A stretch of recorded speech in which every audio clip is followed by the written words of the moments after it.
video is for those of you that represent offices, departments, or organizations and want some concrete ideas of how you can promote changes that promote intersectional advocacy.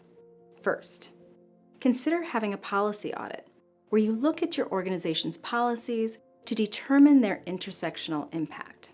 Consider how they impact an Asian woman as opposed to a Black man or an immigrant woman. When you notice there is a difference in impact on certain groups, these become areas to consider making changes. Document your data in ways that reflect people's intersecting identities.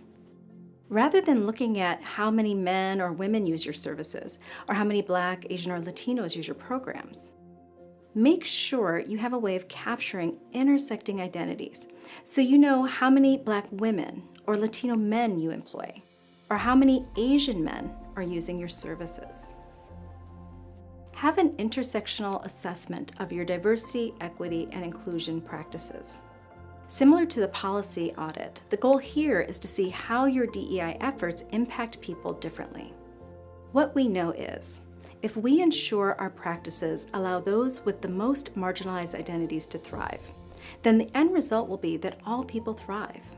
Because when the needs of those with marginalized identities are met, the needs of all of our people will be met. And incentivize deeper inclusion beyond numerical representation. Go beyond counting the number of people you have in each category to ensure that everyone has a sense of belonging, their opinions are valued, and their perspectives are considered in your decision-making. Reward those teams that foster inclusion beyond numerical representation. Hire DEI experts, facilitators, and mediators that understand intersectionality in the workplace and understand how inclusion yields excellence and improved organizational outcomes across the board. Finally, I encourage you to look for intersectional failures. Look for what happens in your organization when that intersectional lens is missing.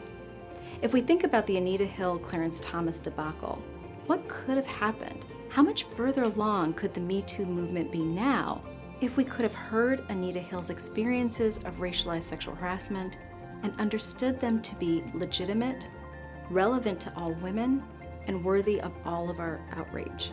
We could be decades ahead in our movement. I hope these suggestions provide a few initial steps for moving your organization forward in its intersectional practice.